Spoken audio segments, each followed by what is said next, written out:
Alors, les télécoms, vous avez dit un mot, vous êtes actionnaire de Vivendi et vous avez publiquement affiché un soutien en faveur de la solution Bouygues SFR, laquelle, pour le moment, il y a des surenchères et un examen aujourd'hui même, d'ailleurs, qui commence aujourd'hui même,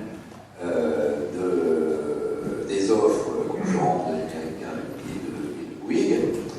Qu'est-ce que vous allez faire dans cette galère? Est-ce que vous voulez forcer le retour à 3 opérateurs? C'est un choix stratégique au nom de l'investissement dans les infrastructures télécoms, dont on sait que c'est un sujet d'avenir.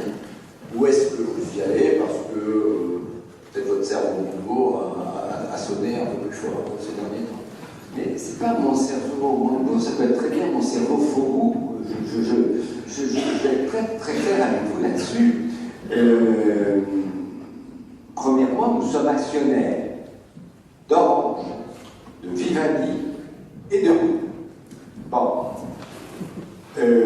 Deuxièmement, nous avons eu de la part de Bouygues, et c'est là un des rôles d'intérêt général de la Caisse des dépôts, les garanties données sur l'emploi. Bon, vous m'accorderez qu'on nous demande aussi de faire attention au maintien de l'activité et de l'emploi en France. Troisièmement, dans cet investissement, toutes les règles de la gouvernance de la Caisse des dépôts ont été respectées. Je le dis, Christian Pierret verra bien ce que je veux dire. Les comités d'engagement ont donné un avis favorable. Le comité d'investissement de la Caisse, qui est toujours présidé par le président de la commission de surveillance et dans lequel il y a plusieurs parlementaires, a donné un avis favorable à cet investissement. Nous avons une bonne relation avec Numérica, nous leur avons vendu une filiale d'ailleurs, et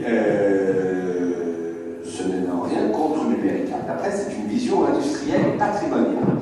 La vision patrimoniale, c'est qu'étant actionnaire des 3, c'est la solution qui nous va le mieux. Et on dit toujours, qu'est-ce que la Caisse des dépôts va faire dans cette galère, alors qu'on ne demande pas, je ne les citerai pas, à d'autres investisseurs privés également importants dans le domaine financier, être encore plus précis, également dans l'assurance, s'ils sont instrumentalisés par le chef de l'État ou pas, lorsqu'ils font exactement la même démarche que la Caisse des dépôts étant actionnaire de Vivendi, de Bouygues et d'Orange. On ne leur demande pas, mais il faut la même chose. Et on a droit que je les connais. Bon, et qu'on en a parlé. Et que les premières conversations que j'ai eues sur ce sujet, où on a demandé ce que la Caisse des dépôts pouvait aider, c'est avec un des actionnaires de Vivendi. Bon, alors donc, sur cette histoire-là, je vais être clair avec vous, nous l'avons fait de manière rationnelle, de manière patrimoniale. Maintenant, nous respecterons la décision d'aujourd'hui du conseil d'administration de Vivendi. Ça, nous allons faire un choix en tant qu'opérateur, comme d'autres opérateurs privés. Et nous sommes intervenus également en co-investissant sur des montants qui, pour la Caisse des dépôts, sont raisonnables. Et c'est quel montant? 300 000. Et pour le reste, enfin, on est quand même sur des offres à plus de 2 milliards, et avec des effets de levier de l'ordre d'une quinzaine de milliards. Vous voyez, c'est quand même pas non plus pas exagéré.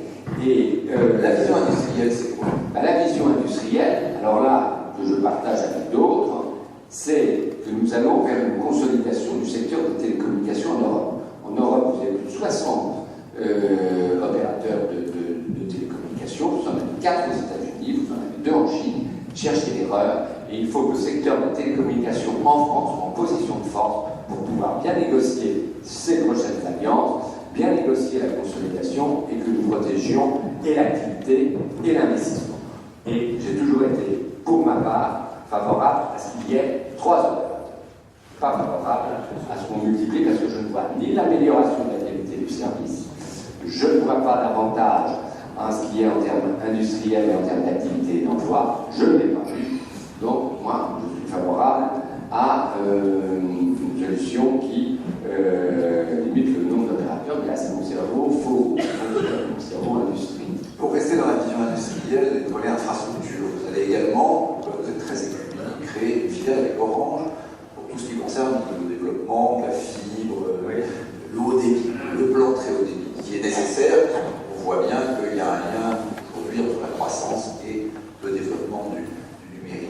est-ce que, d'une certaine façon, il ne vous semblait pas que le numéricable avec SFR avait finalement permettait d'offrir une accélération aussi d'investissement dans ce domaine? Mais dans les deux solutions, vous avez une accélération dans ce domaine. Nous, on l'a fait avec Orange. C'est Orange qui est venu nous solliciter le premier. C'est pas SFR. Bon, c'est pas oui.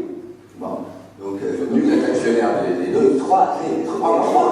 Donc, on l'a fait avec Orange, mais dans les trois opérateurs, c'est dans cela qu'il est important de ne pas multiplier le nombre et tout. C'est qu'il y a effectivement des projets de développement extrêmement importants qui doivent se faire, selon moi, avec des leviers d'endettement les plus faibles possibles pour financer. Les collectivités locales ne suivent pas tellement le rythme. Non, parce qu'elles ne suivent pas tellement le rythme, parce qu'elles sont un peu perdues également entre le nombre d'opérateurs, si vous voulez tout savoir aussi.